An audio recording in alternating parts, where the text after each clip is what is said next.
जम्मू काश्मीर येथील पहलगाममध्ये झालेल्या दहशतवादी हल्ल्यात नवीन पनवेल सेक्टर 12 येथील दिलीप देसले मृत्युमुखी पडलेत, तर कामोठे येथील सुबोध पाटील आणि माणिक पाटील हे पती पत्नी जखमी झाले असून त्यांच्यावर उपचार सुरू आहेत। त्यांना श्रीनगर येथील हॉस्पिटलमध्ये उपचारासाठी दाखल करण्यात आलं असून त्यांची प्रकृती ठीकठाक आहे।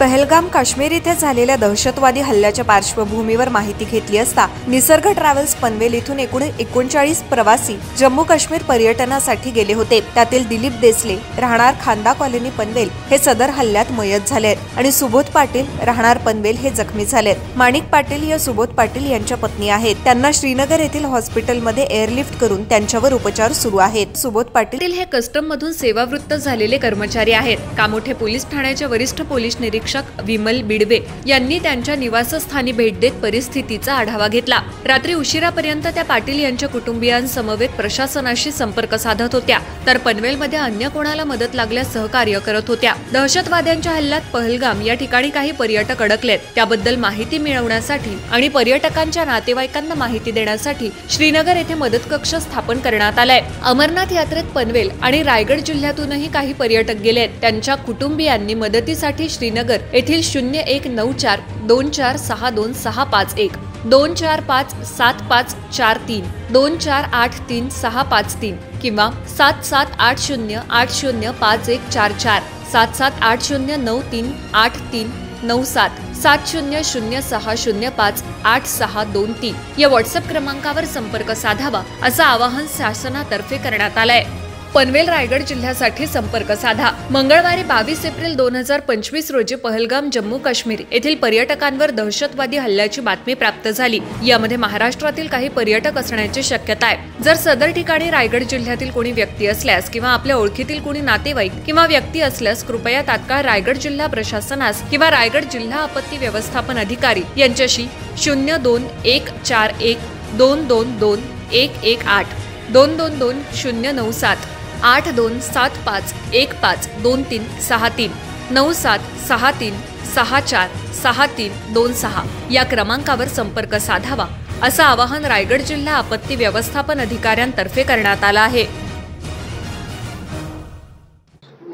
नाही, वडिलांशी काय बोलणं नाही झालं। ते हॉस्पिटलमध्ये त्यामध्ये नाही बोलणं का ते सोमवारी सकाळी गेलेले इकडनं आणि काल ते फिरायला गेलेले तिकडे। ठीक आहे, त्यांनी सांगितलं। मम्मी तर ठीक आहे ते तर आपल्या हॉटेलमध्ये आहे आणि पप्पा हॉस्पिटलमध्ये।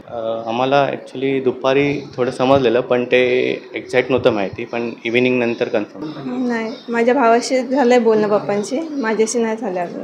नाही, घटनेबद्दल तर नाही काय बोलणं झालं, फक्त आई सुखरूप आहे एवढंच समजलं। नाही, आई वडीलच गेलेले, सोमवारी सकाळी निघालेले। काय नाही, पप्पांशी वगैरे मम्मीचं बोलणं झालेलं पप्पांशी वगैरे, जास्त काय बोलणं झालं नव्हतं। सुबोध पाटिल सबका तो अभी ठीक है, लेकिन खतरे से बाहर है, गोली लगा है। अभी तो पूरा इन्फॉर्मेशन नहीं मिला है, क्योंकि जो कॉल सेंटर भी है वो पूरा अपडेट नहीं दे रहा है। खाली उसको पहले एडमिट किया ले, खाली उतना ही है। इसके लिए आज तो सुबह आदमी उसका निसर्ग जो ट्रैवल्स एजेंसी का थ्रू में गए एक आदमी, उसको ये कि तो अभी 10 बजे तक रिपोर्ट आ जाएगा उसका। लड़की इधर आया था, लड़की अभी उसके घर पे गया, ठीक है, अभी आएगा। वो लड़का से कल बात हुआ, लड़का कुछ आज दोपहर को वो इधर पंजाब में मोहाली में रहता है, उधर से आज 1 बजे का फ्लाइट में वो जा रहा है, जाके जो भी अपडेट मिलेगा। आता सुबोध पाटील तिसका माळा गावते। मी रात्री एक थोडा प्रोग्राम का गेलो होतो, मग 11 वाजता सिंदगी साहेबांनी मला सांगितलं की असं असं झालं सुबोध पाटीलचं। मग थोडं मी जोगी साहेबांना पण फोन केला, पण त्यांनी पण सांगितलं की जास्त एवढं काही हे नाही, फक्त आपल्या सोगडजक आणि गोळी टच करून गेले बा, पण आता प्रकृती ठीक आहे। आणि टी व्हीला ते त्यांच्या मिसेसबद्दलच ते चुकीचं मेसेज दाखवत आहे, माणिक पाटील म्हणून।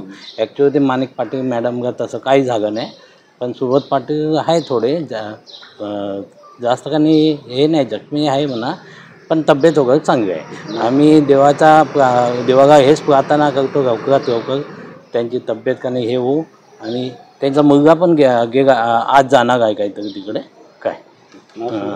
तसं सुबोध पाटील माझ्या ऑफिसलाच होते, आम्ही एकत्रच ऑफिसमध्ये हे आहे। मी मनोहर बुगाडे।